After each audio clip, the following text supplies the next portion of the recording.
G'day and welcome back to some more videos brought to you by George 4x4 Recovery Gear.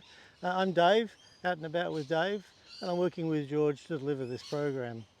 In a previous video we talked about the actual the weights of the car and the capabilities of the winch, because they're integral to the actual operations of the recovery gear you're going to use, the ropes, the recovery hooks, things like that, and pulley rings, etc. All those things will be dictated to, I suppose, by the winch and your capabilities and how you use that gear to make the winch happy, to keep it happy and ticking along and everything else, not putting it under strain, not putting it under load, and getting you home safely that night.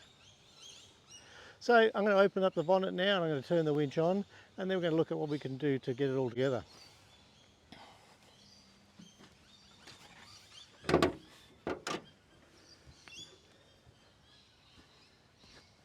I've got switching gear in my car to turn the winch on.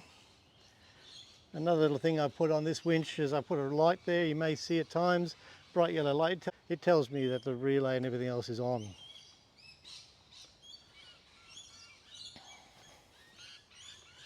So I've got a remote on my winch. I'm going to plug that into the actual relay body itself. And then I've got the remote control in my hand.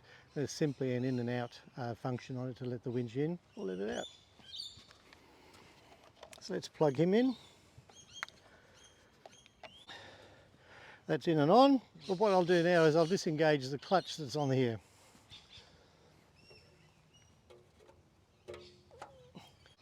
So let's pull our winch rope out to our proposed recovery anchor point up there, which is a tree I found, and it's in line with where we wanted to go.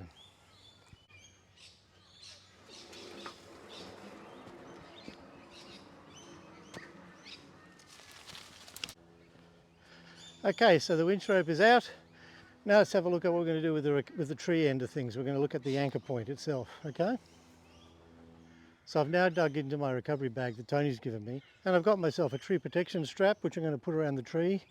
It does as it says, it protects the tree from damage, but as well as that, it saves your denier rope, your winch rope, going around the tree and possibly getting little scuffs and marks on it and damaging the rope to reduce its capability. So this is a lot more robust for that use. So we'll put that around the tree. The capability of this strap is 14,000 kilograms. So if you once you double this over and wrap it around the tree, we've got 28 tons. Okay, but 14 tons is more than enough even a single. 28 tons, we're really knocking on the head. At the moment, our only problem is with the winch, its limitations. In a single line pull is that 5.4 we discussed.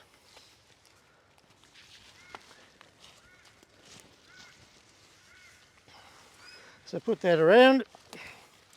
It's important that we get it evenly placed, and we can put these foam strips on to help protect it even more from the trees and protect the tree. So we'll do that, dropping that down the bottom so we get maximum support from the tree. The next bit of equipment I've got is the soft shackle, and the soft shackle is intended for this purpose. Again, I wouldn't use under shock loads like a snatch myself, a snatch recovery, because it relies solely on the knot going through there, and you then tighten the rope up around it to choke it. So when you're fixing your soft shackles, you're best to, as I'll do here, I'll feed this through the winch hook there. That's it. So now that knot feeds through this loop, and what we'll do is, to make sure that that's choking the knot properly, because we don't want that pulling through or slipping through, we're going to fix this so that that strap is pulling nice and tight on that position there. You could do the same with the hitch end, but it's going on here. So what you're doing is you're reducing the chances of this slipping through the knot, or it's one of my fears, but slipping through the knot, you're pulling it like that and it's nicely choked in there. Okay? And at this point in time now, the winch is live. So what you do is you put a call out to everyone, winch cable is live. And what that should do is tell everyone that you're serious business And you're going to make sure as an operator now you're going to clear people around 1.5 times that length of the pool. Okay, that needs to happen for your safety and for everyone else's. Only yourself can come into that area because you're actually operating this pool. So that's now ready to go. I've got to put some dampeners on though first, haven't I? You've probably seen those in the magazines and all that sort of stuff, wonder what they are. I'll go grab one. Okay, this is what they call a dampener, or an air brake some people call them. It's intended to go over the rope, and I've got to be careful that rope is now live. I don't want to step over it and have the car roll back and have the rope come into valuable positions, and nor do I want anybody else stepping over it. So this is a dampener. It looks like this. It's got that sort of shape to it because in some competitive sports you wear that as a vest and you have a person running around, they've got shackles and bits and pieces in a little pocket inside, and that's what they carry their gear in to help recover you. Alright, I'm not going to wear it for that. But it is important to be aware you do not put sand, you do not put rocks, you do not put sticks, you do not put anything in these pockets as an air brake. The air brake is intended to slow down the movement of that rope should it break and the equipment that's on it, like the shackles and the winch hook. So if it does, the rope pulls through here and this should slow it down and drop it to the ground first. If you put rocks in there, it becomes an object in itself, come through the windscreen, come flying around, hit anybody there. So please remember that. What don't you do? You don't fill it up.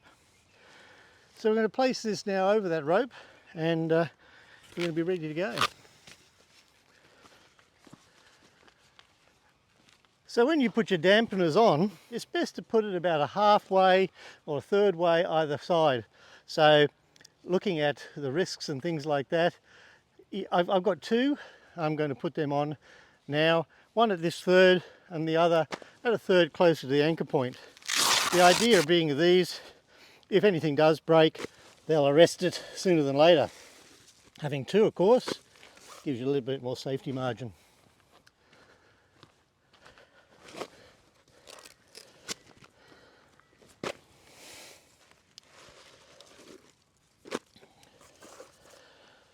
So if that end breaks there, the dampener will pick that up before it flies through.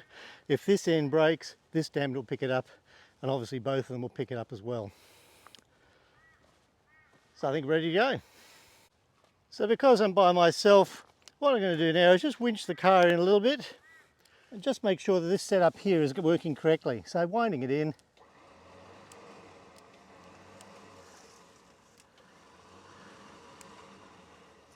Looking at that, it's all pretty good. Okay, there's no twists, no turns, anything like that in there. One final thing I'll do, just to be mindful of I don't want things snagging in the winch, I'll just move this safety dampener up here a little bit further so it doesn't get drawn into the winch setup and I can keep an eye on it. Whatever you do, don't step over the winch line. In this case I'm going to shut the bonnet so I can see what's going on, but on a higher risk recovery you might keep the bonnet open just to keep yourself safe from any flying debris again, any winch equipment and things like that going into the car. Alright, just a little tip. Okay, so everyone's clear. I'm going to get into the car now and we'll see how we go.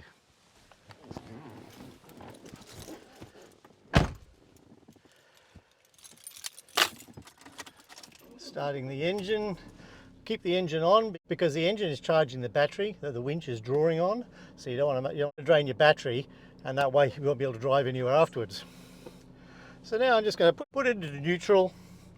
I've got the engine on also because it's going to keep the power steering onto my car, allow me to steer out of the issue and get out of this situation.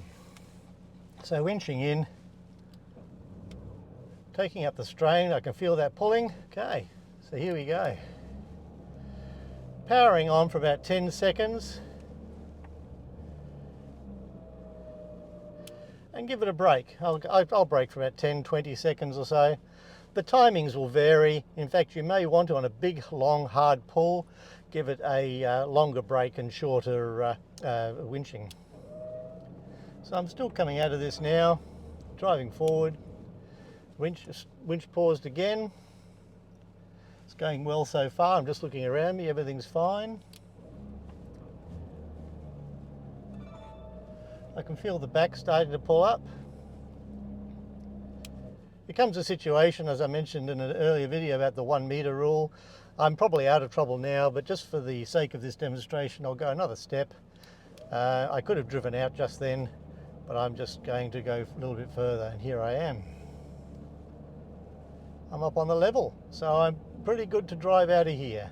So much so I'll stop the winch, put the car into drive, and just take the slack off that rope so I can work with it. Okay, I'm out. So that's it. I've got the car out of that situation. I'm now up here and ready to go forward on my next adventure. So there you have it. I'm now out of that bog. I'm ready to go on to the next one.